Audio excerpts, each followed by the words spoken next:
यो वेदां ब्रह्मणो वेद अमृतेनामृतां पुरीं तस्मै ब्रह्म च आयुष्कीर्तिं प्रदां ददो यो वेदां ब्रह्मणो वेद अमृतेनामृतां पुरीं तस्मै ब्रह्म च आयुष्कीर्तिं प्रदां ददो स्वस्ति प्रजाभ्यां परिपालयन्तां न्यायेन मार्गेण महिं महिषा ಬರ್ತಾರೆ ಅಲ್ಲೇ ರೀ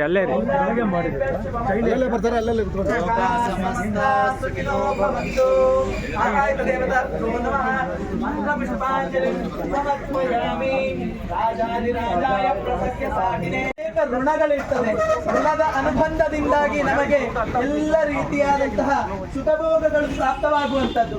ನಾವು ಮಾಡಿದ ಒಳ್ಳೆಯ ಕೆಲಸಕ್ಕೆ ಸುಖದ ಭೋಗ ಸಿಗ್ತದೆ, ನಾವು ಮಾಡಿದ ಪಾಪಕರ್ಮಗಳಿಗೆ ದುಃಖದ ಭೋಗ ಸಿಗ್ತದೆ. ಬರುವಂತಹ ದುಃಖದ ಭೋಗ ನಿವೃತ್ತಿಯಾಗಬೇಕಾದ್ರೆ ನಾಗನ ಅನುಗ್ರಹ ಅತ್ಯಂತ ಮುಖ್ಯವಾಗಿದೆ ಅಂತೇಳಿ. ಯಾಕೆ ಯಾವುದೇ ಜ್ಯೋತಿಷ್ಕರ ಹತ್ರ ಅಥವಾ ಯಾವುದೇ ಒಂದು ಜ್ಯೋತಿಷ್ಶಾಸ್ತ್ರದ ಅರಿವಿರುವಂತಹ ಸಾಮಾನ್ಯ ಪುರೋಹಿತರ ಹತ್ರ ಯಾರ ಹತ್ರ ಆದ್ರೂ ಹೋಗಿ ಕೇಳಿದ್ರೆ ಜಾತಕ ನೋಡಿದವರು ನಿಮಗೆ ನಾಗದೋಷ ಇದೆ ಅಂತ ಅನ್ನೋದೊಂದು ಸರ್ವೇ ಸಾಮಾನ್ಯ ಕೇಳಿರ್ತಾರೆ. ಇವರಿಗೆ ಏನು ಗೊತ್ತಿಲ್ಲ, ಹೋದವರಿಗೆಲ್ಲ ನಾಗದೋಷ ಇದೆ ಅಂತ ಹೇಳ್ತಾರೆ ಅಂತ. ಯಾಕೆ ಎಲ್ಲ ಹೋದವರಿಗೆಲ್ಲ ನಾಗದೋಷ ಇದೆ ಅಂತ ಹೇಳ್ತಾರೆ ಅಂತಂದ್ರೆ ದೋಷ ನಾಗನದ್ದಲ್ಲ, ದೋಷ ನಮ್ಮದು. ನಾವು ರೂಪಮಾಗ್ರಾಪಯಾಮಿ ದೀಪಂ ಜ್ಯೋತಿಷ್ಯ ಶುಕ್ಲಶ್ಚ रूपमाग्रापयामि दीपं ज्योतिष शुक्लश्च देवानां सततं प्रभाकरो महत्तेजः दीपोऽयं प्रदीप्तितां दीपं च दर्शयामि नैवेद्यार्थे देवस्य त्वा सवितप्राशमे शिनोर्बाहुभ्यां पूष्णहस्ताभ्यां सत्यं तत्तेन वर्षिञ्चामि विष्णु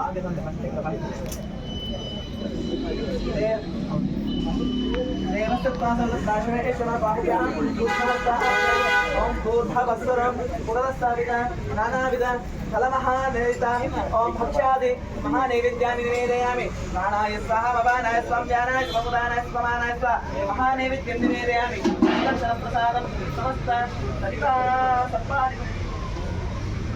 अष्टकोनागेभ्यः परिवारेभ्यश्च निवेदयामि नैवेद्यशेषं विसर्जयामि ओं भूर्भवस्वरं पानीयं पावनं श्रेष्ठं गङ्गाजलदुद्गमं प्राशनार्थं मया दत्तं देवेश प्रतिज्ञां पानीयं समर्पयामि। ओं भूर्भवस्वरं हस्तप्रक्षालनं च भूर्भवं नागरा